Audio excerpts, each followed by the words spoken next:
नमस्कार दोस्तों। बात करेंगे जो रिसेंटली मॉनेटरी पॉलिसी में जो चेंजेस आए उनके बारे में। थोड़ा सा ट्विक किया है जो हमारे गवर्नर है शक्तिकांता दास जी, उन्होंने अनसिक्योर्ड लेंडिंग को लेकर के क्या ट्विक किया है उसके बारे में थोड़ा सा समझेंगे। और थोड़ा सा इनका जो माइंडसेट है, शक्तिकांता दास जी जो हमारे रिसेंट गवर्नर है, मुझे उनकी पॉलिसी चेंजेस बहुत अच्छे लगते हैं। क्यों, ये भी हम जानेंगे आगे चल कर के। आप चैनल को सब्सक्राइब कीजिए, वीडियो को लाइक कीजिए और ज़्यादा से ज़्यादा शेयर कीजिए। तो इन्होंने क्या किया, अभी रिस्क वेटेज जो है ऑन अनसिक्योर्ड लेंडिंग और कंज्यूमर क्रेडिट, जो क्रेडिट कार्ड के थ्रू हम लेते हैं, जो पर्सनल लोन्स हम लेते हैं, उसके ऊपर इन्होंने रिस्क वेटेज बढ़ा करके 100 से 125-150% कर दिया है। अब वो क्या होता है ये अपन समझेंगे। सबसे पहले देखो क्या होता है कि जब भी हम जो है कोई भी लोन लेने जाते हैं, तो पहले बात तो बैंकिंग और जो लेंडिंग बिजनेस है वो हाईली लीवरेज्ड बिजनेस होता है। मतलब 1 रुपया हमने डाला कैपिटल में और 10 रुपये कहीं से उठाए और 11 रुपये को लेंड कर दिया, तो अगर उसमें से 2 रुपये डिफ़ॉल्ट होता है तो पूरा बिजनेस जो है वो चौपट हो गया एक तरह से। तो ये हाईली लीवरेज्ड बिजनेस होता है, हाईली रेगुलेटेड होता है। तो इसको एक मैनेज करना भी एक आर्ट है और इसको बहुत ही हाईली प्रोफेशनल और क्वालिफाइड ट्रेंड जो प्रोफेशनल्स होते हैं वही मैनेज कर सकते हैं। तो क्या होता है, रिस्क वेटेज क्या होता है पहले वो समझेंगे, बाद में अपन इधर उधर की बातें करेंगे। मेरी आदत है थोड़ी इधर उधर जाने की, तो माफ़ी चाहता हूँ उसके लिए। रिस्क वेटेज को अगर अपन समझें तो रिस्क वेटेज क्या होता है कि जैसे जो बैंक होता है उसको एक bare minimum capital as per tier 3 norms reserve करके रखनी पड़ती है। Sorry what happened, okay leave it. तो उनको क्या होता है कि अपने एक बेयर मिनिमम कैपिटल उनको एक रिजर्व करके रखनी पड़ती है। जैसे उन्होंने 100 रुपये की लेंडिंग की, तो एग्जांपल के लिए ले रहे हैं, मान लीजिए टीयर 1 रेशियो है 100 पे 10% का टीयर 1 रेशियो है। तो 100 रुपये अगर उन्होंने लेंड किए तो 10 रुपये की उनके पास खुद की कैपिटल होनी चाहिए। 90 रुपीज़ का वो कहीं से उठा सकते हैं। तो 90 रुपीज़ कहीं से उठाए, किसी से लिए, बोरोवर से लिए, कोई उनके सेविंग बैंक अकाउंट के पैसे हैं, डिपॉजिट लिया कहीं से और उसको लगाया, और 10 रुपये खुद की कैपिटल लगाई जो बैंक की इक्विटी कैपिटल होती है और रिस्क कैपिटल जो होती है वो लगाया। तो 10 रुपये पे 90 रुपये उठाए और 100 रुपये लेंड किया, 100 रुपये पे कमाया और अपना आरओई उन्होंने बनाया। तो पूरा अभी इतने से वीडियो में नहीं समझ सकते, बट ये मोटा मोटा ये होता है। जब भी कोई बैंक लोन देता है तो उसमें कई सारे लोन्स होते हैं, कंज्यूमर लोन्स भी होते हैं, पर्सनल लोन्स भी होते हैं, मॉर्गेज लोन्स भी होते हैं, सिक्योर्ड अनसिक्योर्ड में इनको अगर अपन मोटा मोटा बांटें तो वो होते हैं। अभी जो इन्होंने किया है वो एक अनसिक्योर्ड लोन्स जो होते हैं उनके ऊपर किया है। अनसिक्योर्ड लोन्स, कंज्यूमर लोन्स और क्रेडिट कार्ड जो लोन्स होते हैं, पर्सनल लोन्स, उन पे इन्होंने क्या किया, पहले जो रिस्क वेट था वो 100% था, 125% ऑन क्रेडिट कार्ड था, उसको इन्होंने बढ़ा करके 150 एंड 125% रेस्पेक्टिवली कर दिया। अब इसका मतलब क्या है, मान लीजिए 100% था पहले, एक बार के लिए मान लेते हैं 100% था पहले, उसको जो उसमें क्या था, कैपिटल जो रिक्वायरमेंट थी, बैंक की कैपिटल रिक्वायरमेंट या एनबीएफसी की कैपिटल रिक्वायरमेंट थी, वो क्या थी कि जैसे उन्होंने 100 रुपये का पर्सनल लोन दिया है किसी को और 100% रिस्क वेटेज है और टीयर 1 रेशियो है, जो कैपिटल रिक्वायरमेंट का जो रेशियो है वो है 10%, तो 100 रुपीज़ पे 10 रुपये उनको कैपिटल लगानी पड़ रही है खुद की, क्योंकि 100% का रिस्क वेटेज है उस पर्टिकुलर असेट के लिए। अभी रिस्क वेटेज को 125% कर दिया, तो अभी आपको जो कैपिटल है वो चाहिए 125% ऑफ मिनिमम रिक्वायर्ड कैपिटल। अब मिनिमम रिक्वायर्ड कैपिटल क्या है, 10 रुपीज़। 10 रुपीज़ का 125% ₹12.5 आपको चाहिए। तो कई सारे बैंक्स एनबीएफसीज हैं, उनको इसको लेकर के कैपिटल रेज करनी पड़ेगी। वो इस सेगमेंट में, इस पर्टिकुलर सेगमेंट में थोड़ा स्लो डाउन करेंगे खुद को।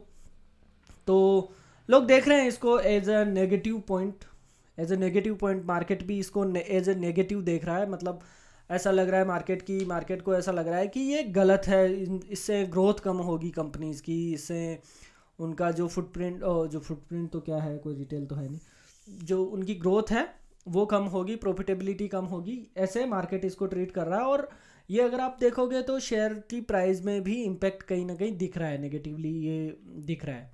लेकिन लेकिन मुझे क्या लगता है, मुझे लगता है कि ये कुछ भी नेगेटिव नहीं है। इसकी एनालॉजी अगर अपन समझें एक एग्जांपल से, मान लीजिए एक 10th 12th का बच्चा है, 10th 12th का बच्चा है, वो अच्छा पढ़ाई कर रहा है, सब कुछ अच्छा चल रहा है, बट उसको एक गलत शौक लग गया, उसको सिगरेट पीने का शौक लग गया और गुटखा खाने का शौक लग गया।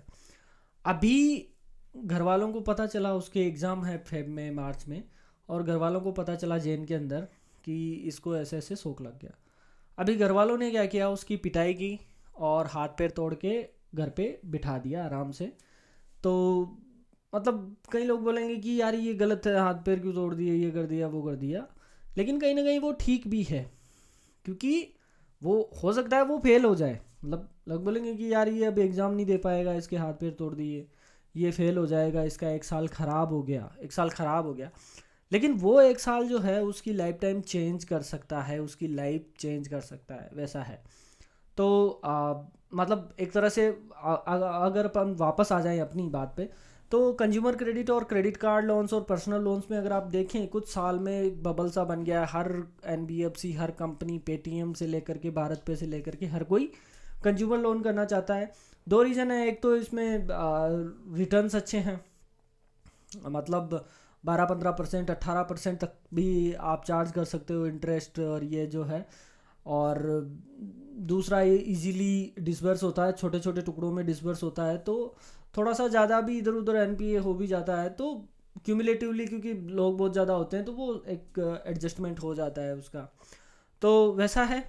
अभी ये तो हो गई इसकी बात, रिस्क वेटेज और ये सारी चीज़ें इसकी बात हो गई।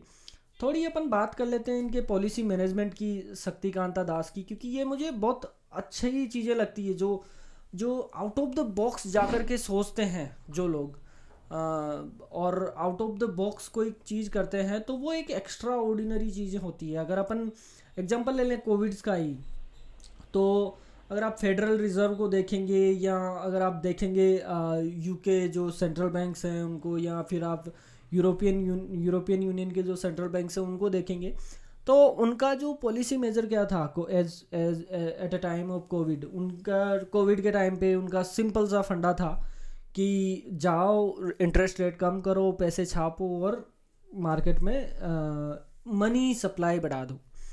अभी क्या होता है ना कि उस टाइम पे क्या था कि मनी सप्लाई तो बढ़ गई, मनी सप्लाई तो बढ़ गई, बट जो एक्चुअल सप्लाई है गुड्स की, अभी आपके जेब में पैसा आ गया, आपको कुछ खरीदना है, अभी आपको कोई चीज़ जाके मिलेगी नहीं मार्केट में, तो आप उसका थोड़ा सा दाम बढ़ाओगे, थोड़ा सा दाम बढ़ाओगे, फिर आप उसको लोगे, क्योंकि वो स्केर्सिटी हो गई उस चीज़ की। तो इन्होंने क्या किया, पैसे तो दे दिए, लेकिन जब तक उनके हाथ में वो चीज़ नहीं आएगी वो उसके दाम कंटिन्यूसली बढ़ाते जाएंगे। उससे क्या हुआ, इन्फ्लेशन बढ़ा। इधर अपन अगर बात करें, इंडियन जो गवर्नमेंट थी और इंडियन जो सेंट्रल बैंक था, उन्होंने बहुत ही अच्छे तरीके से इसको मैनेज किया कोविड को। मॉनेटरी पॉलिसी की बात करें अगर अपन, फिजिकल पॉलिसी की बात करें अगर अपन, तो सारी चीज़ों को इन्होंने बहुत ही अच्छे ढंग से मैनेज किया। एक तरफ काम किया सप्लाई साइड पे, दूसरी तरफ काम किया मॉनेटरी साइड पे, और दोनों जगह से उसको कंट्रोल करने की कोशिश की। इसीलिए आप देखोगे तो दुनिया भर में इन्फ्लेशन ने तबाही मचाई है। इंडिया में अगर आप इन्फ्लेशन देखोगे तो मतलब है, nobody can deny that, but जो स्पेसिफिक सिचुएशंस थी, जो कोविड था, जो जो इस तरह की एक्स्ट्रा ऑर्डिनरी सिचुएशंस थी, उनको अगर अपन कंसिडर करें तो इन्फ्लेशन मेरे को नहीं लगता बहुत ज़्यादा था।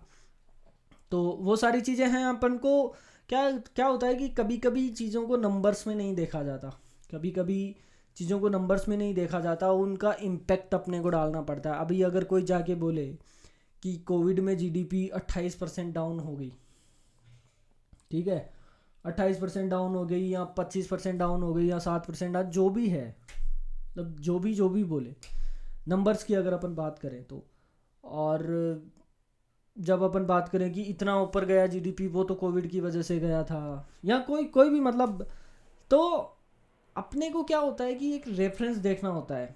जब अपन कंपेयर करें, मान लो कि कई लोग जो पॉलिटिशियंस ही है, पॉलिटिशियंस का ही ले लो, पॉलिटिशियंस क्या करते हैं, जाके कंपेयर करेंगे कि यार कोविड में आपका जीडीपी इतना हो गया, 2019 से अगर आप अभी तक 23 तक का जीडीपी कंपेयर करोगे, एवरेज जीडीपी हमारे जीडीपी से बहुत कम है, 3-4% का आपका जीडीपी ग्रोथ है, हमारा 8-7% का जीडीपी ग्रोथ था। तो उस टाइम की जो चीज़ें हैं और उस टाइम पे आपने जो क्या किया, वो चीज़ें हैं, उनको फैक्टर इन करना बहुत ज़रूरी है। अदरवाइज़ आप हमेशा एक रॉन्ग कंक्लूजन पे जाएंगे और वो कहीं पे भी लेके नहीं जाएगा, आपको गलत जगह ही आप हमेशा जाते रहोगे।